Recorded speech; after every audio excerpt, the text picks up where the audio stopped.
Welcome to Lead Pods, the official leadership podcast from USMB for pastors and church leaders, where our goal is to increase our impact together. Hi, everybody. Welcome to episode 46 of the USMB Lead Pods, and welcome to 2022. I know it's been a few weeks already, but this is our first episode of the new year after we had some just scheduling conflicts here at the end of December. So grateful to be back with you, and thank you for joining us today for this new episode and for this new year on the podcast. Really grateful for all of our listeners out there, so thank you for joining us. Today we're talking about a cool new program in the USMB that I think will be really helpful for all of our churches, really, especially as a lot of us are kind of focused on the next generation and how we can help our current students and college students and young adults become our leaders for tomorrow, or even for today for that matter. A couple friends of mine are working on a really cool program that I think will benefit us all. So today I will be talking to Kyle Goings, who, along with being the youth pastor at Ridgepoint, where I work here in Wichita, he's also actively involved with the National USMB Youth, as well as Russ Claassen, who works with the youth in the Southern District, as well as on the National Committee as well. So they've got a really cool new leadership pipeline I'm excited for you to learn more about if you haven't heard about it yet. So let's take a quick break, and then we'll get right to Kyle and Russ talking about the new USMB pipeline for our future leaders. Have you missed gathering in person with members of our USMB family? Come to USMB Gathering 2022, our biennial National Pastors Conference and National Convention, July 26th through the 30th of 2022 in Independence, Missouri, near Kansas City. At Gathering 2022, you'll join with other members of our USMB family for worship, inspiration, resourcing, fellowship, and instruction. You'll have the opportunity to meet new friends, pray together, and hear stories of the exciting things God is doing as we increase our impact together. Save the date and plan to join us in North Kansas City for USMB Gathering, July 26th through the 30th, 2022. All right, my friends. Well, we are excited to bring you a new topic today that I'm excited to share with you. We've got a return guest to the pod. We got Mr. Kyle Goings with us today, as well as a podcast rookie, but he's gonna blow it out of the park today, I'm sure. Russ Claassen is with us today too. So guys, thanks for being with us. Appreciate you being here. Yeah, thank you. Yeah, thanks for having us. Absolutely. All right, so both of you guys. So Kyle, you work at Ridgepoint. You're currently on sabbatical, so I haven't seen you in a long time. But usually you're just down the hall from me. Yep. So real quick, let's just introduce both of you guys. So Kyle, tell us your job at Ridgepoint as well as your involvement with USMB Youth. Yeah, so I'm student ministry pastor at Ridgepoint Church in Wichita. I am also the director of USMB Youth, which is just the national youth ministry for MB churches. Awesome. All right, and Russ, what about you? What's your title? How are you involved with USMB Youth? Yeah, so for the Southern District, I'm the district youth minister, and then with USMB Youth, I'm part of the USMB Youth Commission, as well as co-director when it comes to the network, networking youth workers across the USMB. All right, so our kind of our main topic for today is we're going to talk about this new leadership pipeline that you guys have been working on, or that's currently kind of in development. And to be honest with you, I don't know much about it, so I'm going to be learning with the listeners today. So why don't you start us off? So what is this leadership pipeline that you guys are working on? Yeah, so like the crash course, or the simple version, is the leadership pipeline kind of exists to help identify and invest in like up and coming leaders or emerging leaders, and to help them kind of consider their call into vocational ministry. So maybe being a pastor, worship leader, things like that. And so that we're going to be developing that and launching that shortly. But that's pretty much the overall goal. Now, there's a lot more details to this, but it basically is starting off with providing an internship experience. So this summer in 2022, we're going to be launching a nationwide internship program where we're connecting up and coming leaders with churches and organizations that are providing those internship opportunities. And then we're going to do training with those through all of our institutions, colleges, seminary, all that.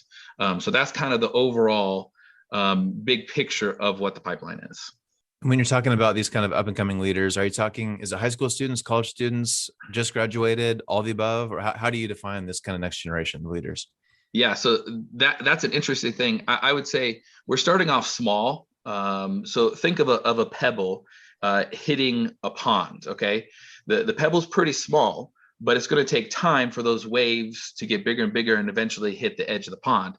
So the pebble, since we're starting it pretty small, will probably mainly be college age students. So people who are maybe just graduated high school or maybe first year, second year of college, and they might not be in a college, but they're looking to, I might be called to be a missionary, a pastor, a church leader somehow, church planter even. And how can I get real world ministry experience? And so providing an internship that's paid, of course. And so that's going to be kind of the age of what we're going for. But eventually, as time goes and we grow bigger in the influence, moving into late high school, post college, things like that. So probably just starting off with early college years. Okay, cool.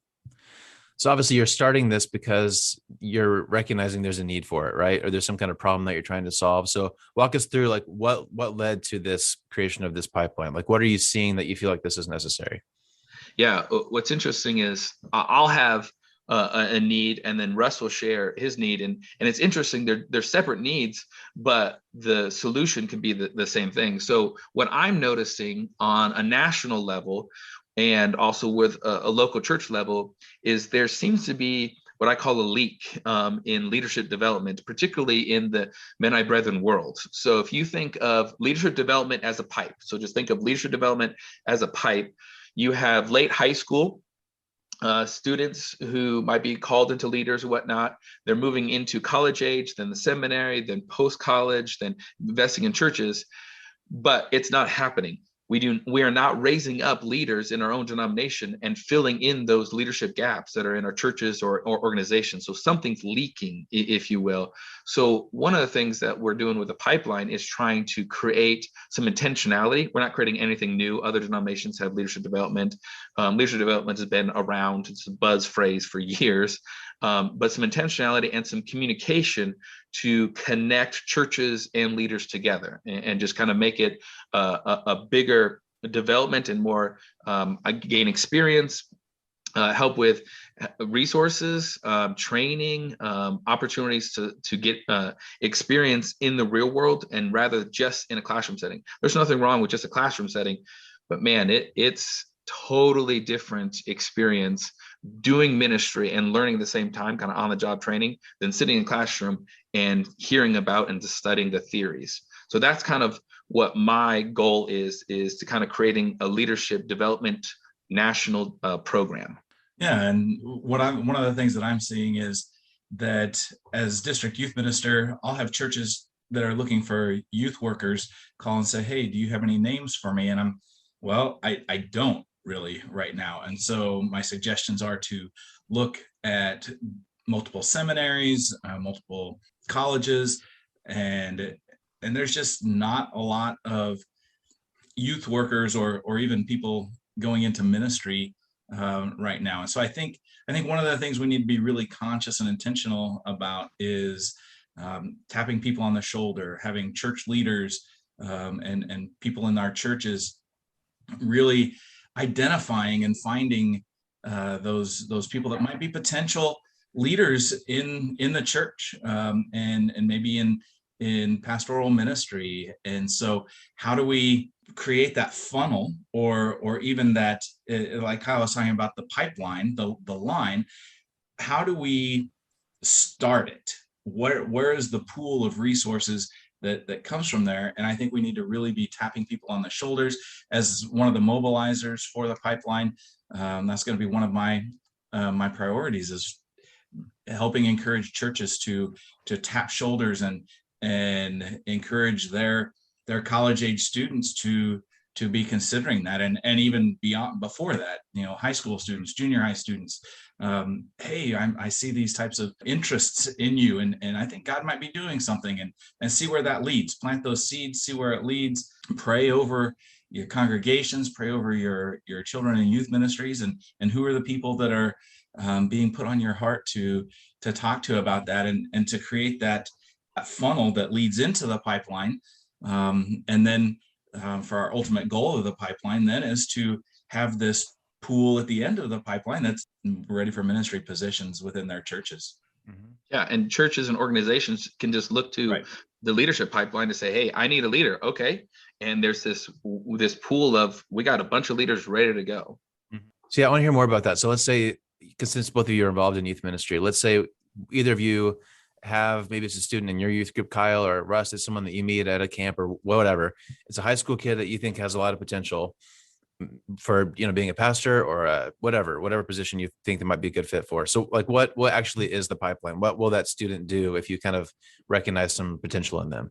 So basically, how it's going to work, especially to start off this first year. So this first year in 2022 will be more of a trial year and saying, okay, let's start off small and do some testing and a lot of experiments and then kind of grow from there. So let's say they just graduated high school and they're going into college. They haven't really maybe chose a college. We have youth pastors or youth workers or volunteers, small group leaders, and they identify, hey, this person really feels called to vocational ministry, but not quite sure. Mm-hmm. How can we help them confirm that call? So they'll encourage them to kind of sign up for the pipeline. So the pipeline will start off as kind of like a job bank.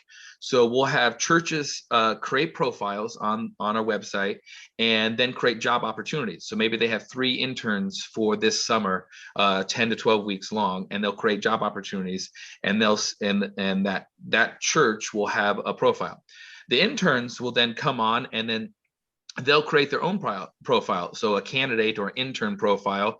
And that way churches can connect and search for candidates. Candidates can search for churches and apply for positions. And so all of these will have standards. So there needs to be certain standards that the church needs to follow.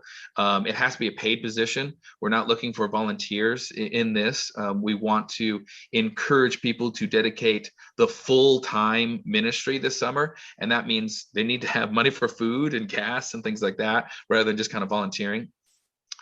On the intern side, there needs to be some kind of qualifications as well. And basically it's like, okay, do you agree with things like, are you open to the confessions of faith? Like, I have no idea what Mennonite Brethren is. That's okay. Part of the training that we're going to offer is there'll be a crash course in Mennonite Brethren history and theology on who we are and why do we do what we do.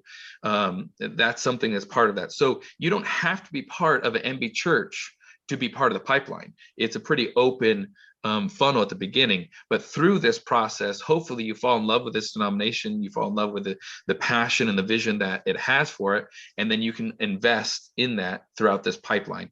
So really, it's going to start with post high school, and we're going to hopefully match up churches.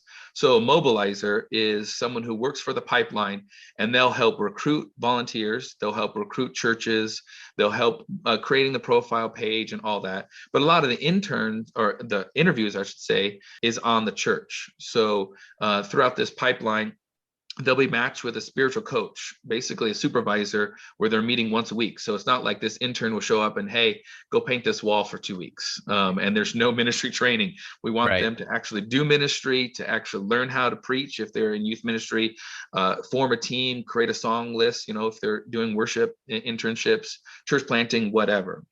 So there's some guidelines in that. We do want to have some flexibility because each church has different strengths in what they can develop.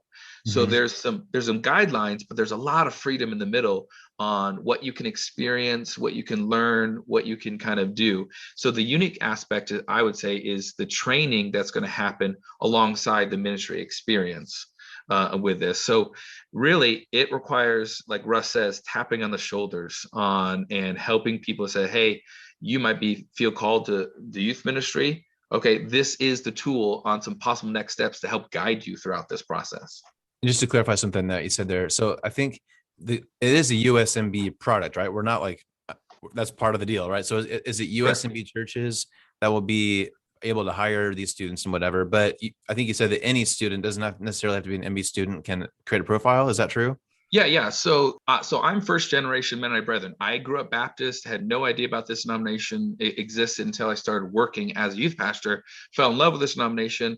And I'm seeing a lot of youth growing up because I've been part of youth ministry, the denomination particularly, for 16 years. I've seen youth grow up in MB churches, feel called to ministry, and then go serve somewhere else. And there's nothing wrong with serving somewhere else, but man, we have a lot of great leaders in our denomination, but not necessarily a program or a tool to get them plugged back into investing in MB churches. So the church, if you're going to be part of the pipeline, you have to agree to the MB confessions of faith. in that. So that's a requirement. But on the intern side as well, we would love to have maybe interns who are like, I would like to be part of the MB Church, or I'm looking for a job or an internship experience, and they consider us as part of that. So it's a little bit more open on the intern candidate side. The church side, that's a requirement just to be part of the pipeline. You have to agree to the MB Confessions of Faith. But technically, a Baptist or E-Free or whatever other, if they agree to our confession of faith, they can still use the pipeline. Yeah, I mean, I think that's going to be probably rare to start off with, but maybe when our influence gets a little bit bigger and all that, we can kind of unpack that more. Right now, we just think that most churches in the MB world who already agree to MB Confess will sign up. But what we're seeing is, other denominations like Mennonite General Conference, things like that, are more and more churches are joining the conferences, Central District, Southern District. So hopefully we can kind of get into that. But a lot of that hasn't been fully decided yet on the different denominations. But we would love to have it get bigger and bigger. Okay. Yeah, our focus definitely starting off is going to be Mennonite Brethren churches and finding Mennonite Brethren students, but we're definitely open to other students coming in. But like we said, as we kind of start this and see where it goes, the focus is going to start with our Mennonite Brethren. Cool. All right, I want to choose my words carefully, because what I'm going to ask might sound critical, but I don't intend for it to be. Kyle, you just said something about, like, we have a lot of really great young leaders in our denomination, but a lot of them get jobs elsewhere. So a lot of people listening today are MB leaders, right? So why do you think that is? Why do you think some of our best leaders are leaving? And how, I know that's part of your goal is to help them stay here, right? So why do you think they are leaving, and what can we do?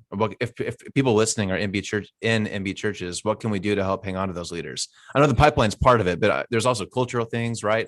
Like, what else are you seeing? It's a complicated issue. Doing youth ministry for many years, I tend to be at the forefront on finding a person's calling. Like, they're just like, I don't know, I like playing games. Maybe I'll be a youth pastor. Well, okay, let's unpack that a little bit more. On this. That's all you do. I can vouch for it. That's all you do. I'm really good at dodgeball. So Russ is right, and that's Russ and I's passion. And it's one of the reasons why we're part of USMB Youth, is help identifying leaders. And I really think discipleship is leadership development. I really believe that's part of it. And if you look at how Jesus modeled it, he invested in 3 years in his 12 disciples. Then he leaves, all right, and that's when it spreads. It goes bananas, and the world has changed because of investing in leaders. Now, were they perfect leaders? Absolutely not. So, in our denomination, I don't know if we have the culture that we naturally identify and tap on shoulders on who is a leader, and then we have no idea where to send them if they are a leader. And so our colleges as part of it. So Multiply, Faith Front, Tabor, FBU is part of the pipeline. They're part of developing this pipeline for the several years now.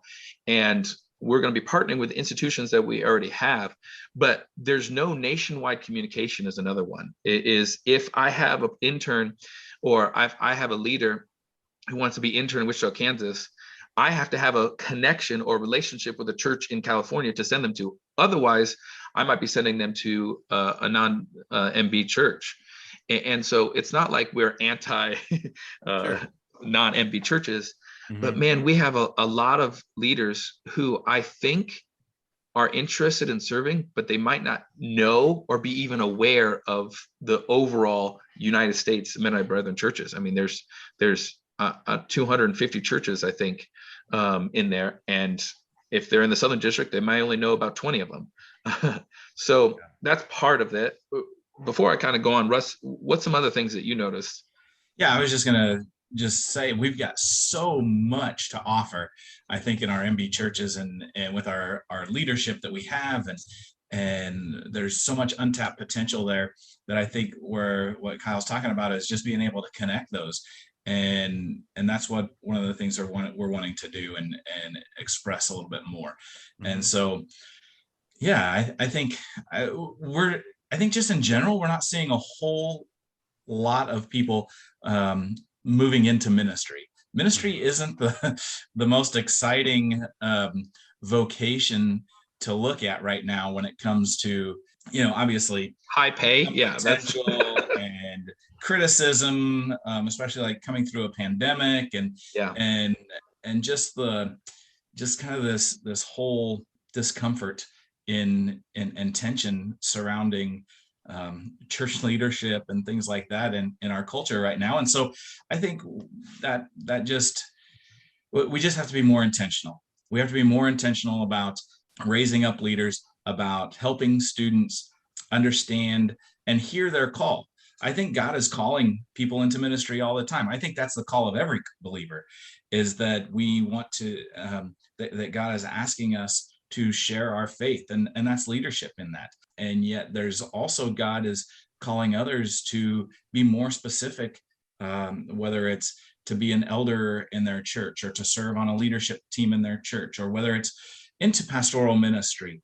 And so when we look at those that are going to be in pastoral ministry or lead an organization like MB Foundation or USMB conference or whatever type of leadership there might be, those are the areas in which we have this whole pool of untapped people that God is calling, but it's hard maybe for people to hear God's call because they're not listening for it in those areas. And so if we can help people identify those areas, and maybe it will help them hear a call from God. Yeah. And that's what we want. That was one of my questions. Is I was curious if you guys thought, or just to hear your takes on, like, is this an MB, uniquely an MB problem, or is this across the board? Because you're right, like ministry is hard. It always has been hard. It's probably especially hard just right now in the culture that we're in. But it's also just true. Like I've been hearing more about this, the quote unquote great resignation, right? Like young people are just leaving all kinds of jobs. It's not just ministry. Like that's very common. People are just leaving their jobs right now. And there's like the worker shortage is real. Right? That's across every industry, right? So how much of this is like a MB problem versus how much of this is cultural? How much of it is just 2022? Can you just talk about that a little bit? Yeah, I would love to think, it's just the MB problem, and we can look to another denomination to fix it. But right. I think it's across all denominations. Right.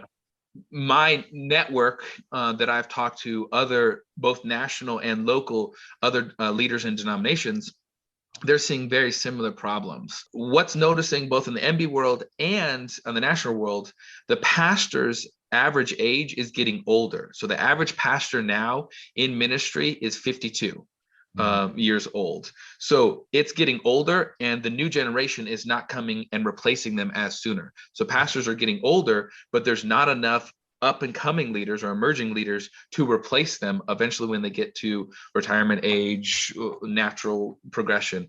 So there's a gap in there.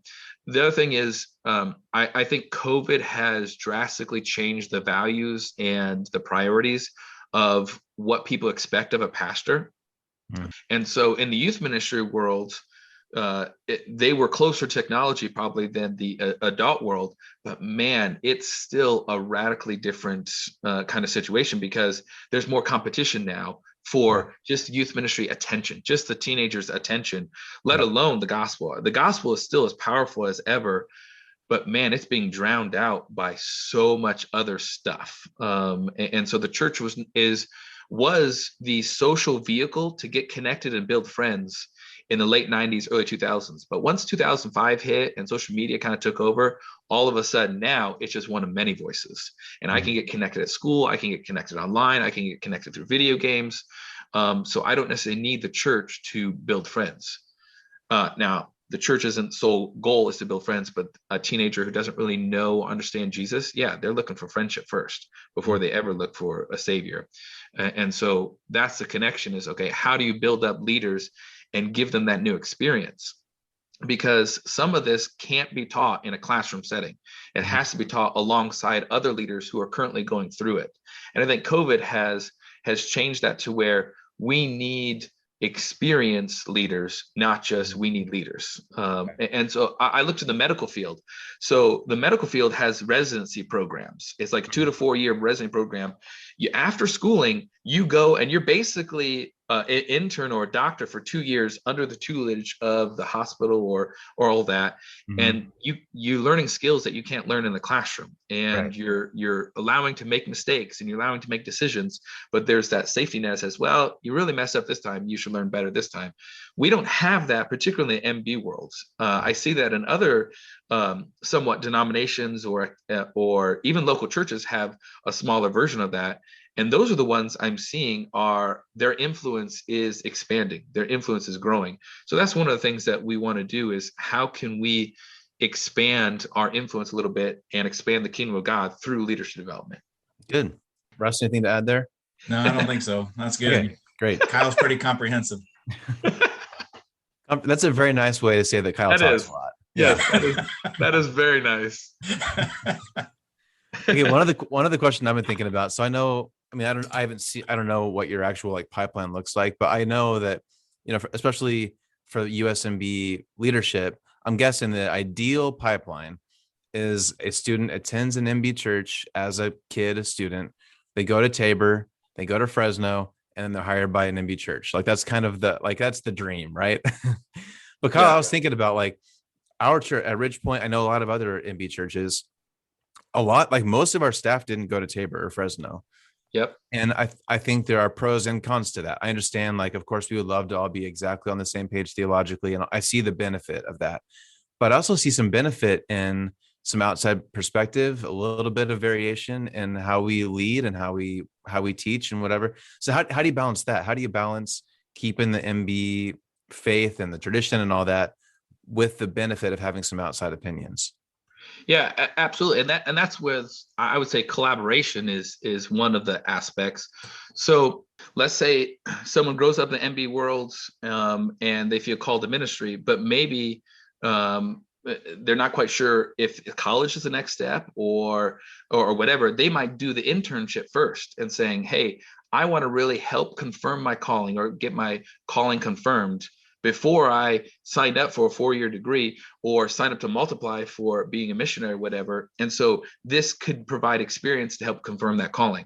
So there's going to be weekly training avenues on Zoom. So all the youth pastors would get together, or youth interns, every Wednesday at maybe 11 or whatever.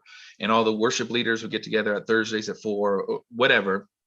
And then there'll be, we're going to have our colleges, our missionaries, our pastors come in and kind of teach different aspects of that. So it could be, what is your first 2 years of youth ministry experience? How do you recruit leaders? Things like that. So some of it is just collaboration. So hearing different viewpoints on that.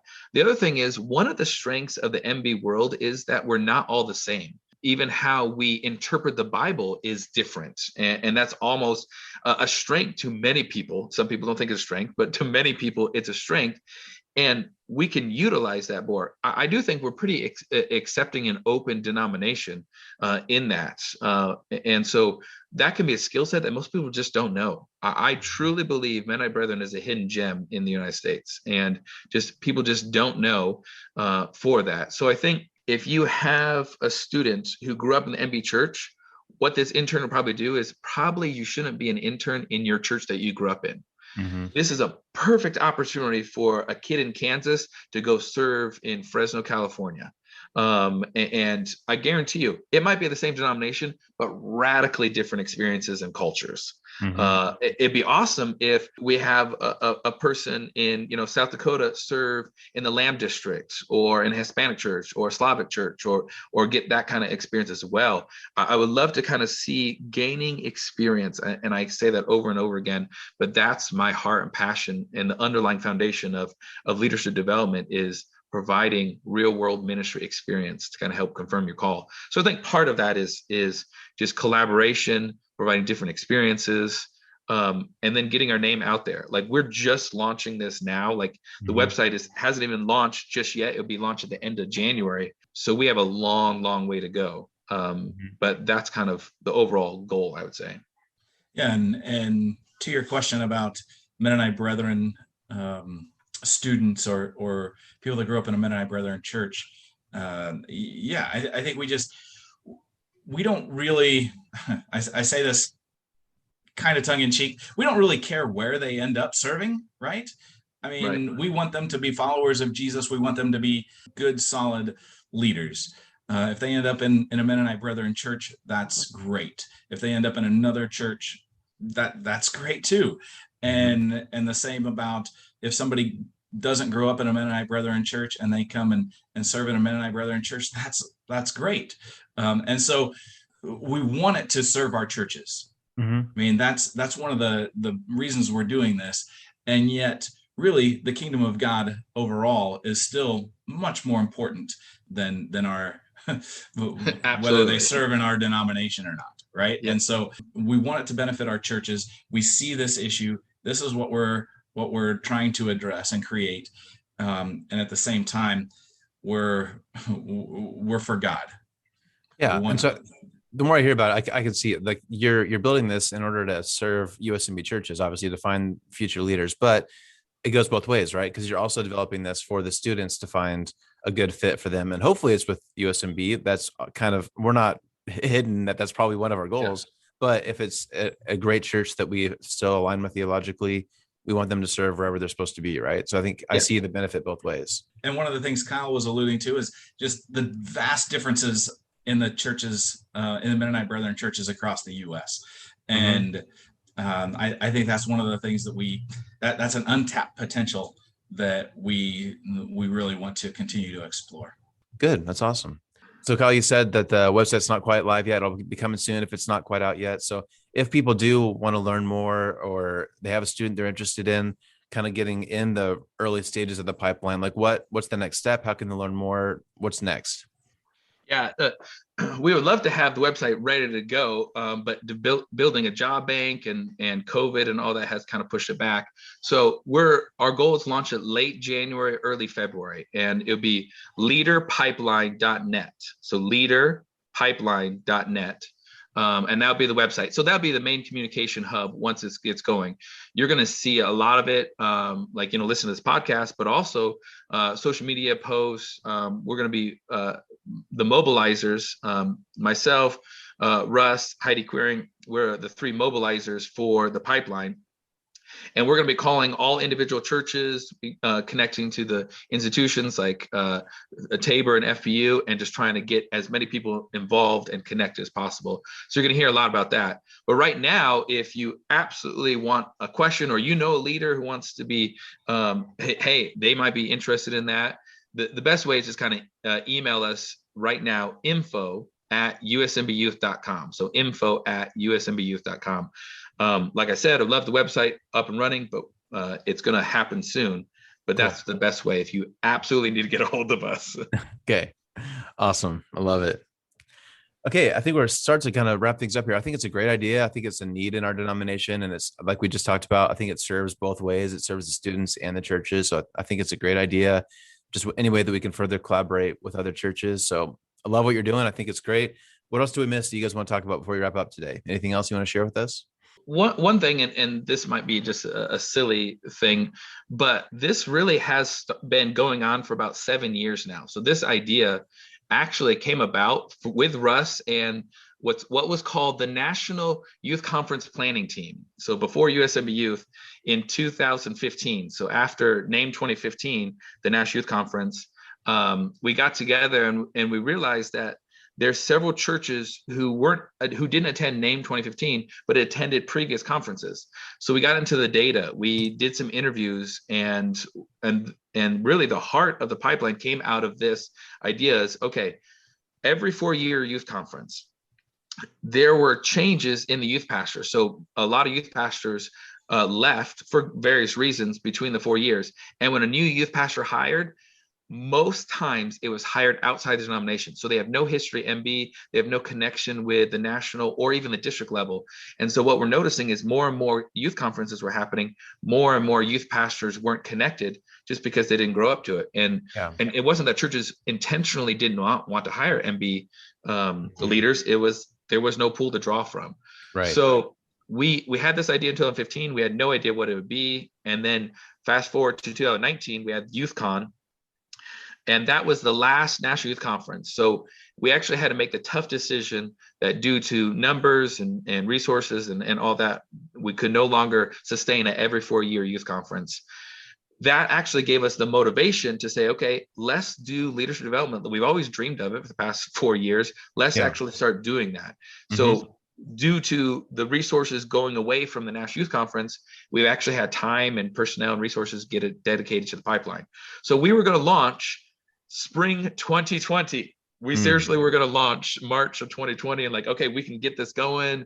We won't do a website just yet. We'll do some phone calls, and then COVID happened. Yeah. So that actually put our plans, probably with almost everyone else in the country, off to the side. And so we actually got a chance to reassess and talk about websites and talk about communication. And now we're launching officially in late January, early February, but it all started clear back in 2015 after a youth conference.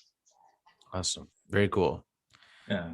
I think one of the things I'd like to emphasize and it was mentioned earlier, but just to really give it some emphasis, is the training that'll come alongside.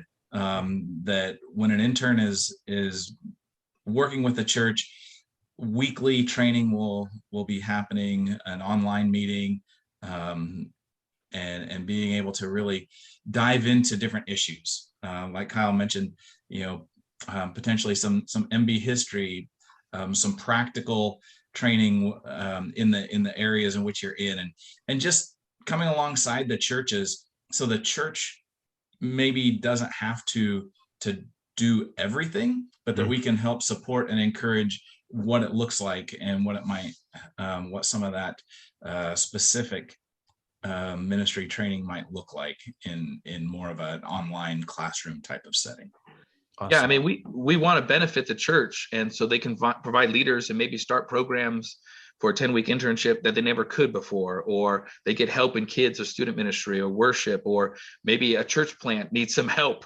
Okay, let's send them an internship or intern, and maybe our goal is to kind of expand it to residencies and year-long internships and all that in the future.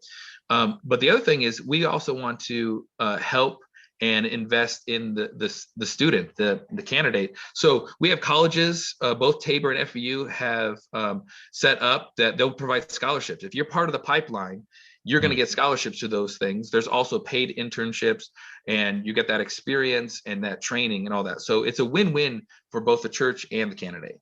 Yeah, cool. Plus you get to play dodgeball, right? That's all you do. Yeah, absolutely. That's awesome. That's great, guys. Well, thank you again for putting this together. I think it's a great idea. I'm excited to see it grow and how it evolves over the years. So thank you for the work you've put in. That URL one more time, Kyle. Can you tell us one more time? Yeah, leaderpipeline.net. Leaderpipeline.net. Don't go to .com. Those guys they are not good leaders. Totally different. Go to .net. That's where the real leaders go. Yeah. Awesome. All right, guys. Well, hey, thanks a lot for being here today. Really appreciate your time. Thank you. Yeah. Thanks, Matt. Have you visited the USMB website lately? At www.usmb.org, you'll find information about upcoming events, a complete list of MB churches across the U.S., information about lead coaching, lead one, lead cohorts, and lead pods, Mennonite Brethren history, and a resource library with recommended books, articles, and videos, including recordings of all USMB-sponsored webinars. Visit www.usmb.org for your connection to everything MB. All right, and that will wrap up our first episode of the new year. So again, thank you so much for joining us, and thanks to Kyle and Russ for joining us today, but also for leading this really important new initiative. I think it's really, really good for us to invest in these up-and-coming leaders. And, I appreciate the investment they're making for it to be a benefit both ways, right? We're obviously benefiting our MB churches by bringing up some future leaders, but we also want to provide really practical, hands-on, valuable training for these students and young adults who are learning. So I think it's a win-win, and I think it's a great program. So I just checked, and leaderpipeline.net is up. I think they're still kind of working on it a little bit, but if you're listening the week that we're launching here, I think there's at least a little bit of info that you can get at leaderpipeline.net. So check that out and keep an eye on it as they continue to develop it. And we'd love to see students from your church get plugged in and get involved. All right, so once again, thank you for listening today. Now we should be back in our normal schedule where we have a new episode every 2 weeks. So hope you have a great 2 weeks, and then I will see you again here next time for a new episode of the USMB Lead Pods. Thanks for listening to Lead Pods. Make sure you don't miss an episode by subscribing to our show wherever you're listening today. Learn more by visiting usmb.org And be sure to follow us on Facebook, Instagram, and Twitter. We'll see you next time as we learn more practical tools to increase our impact together.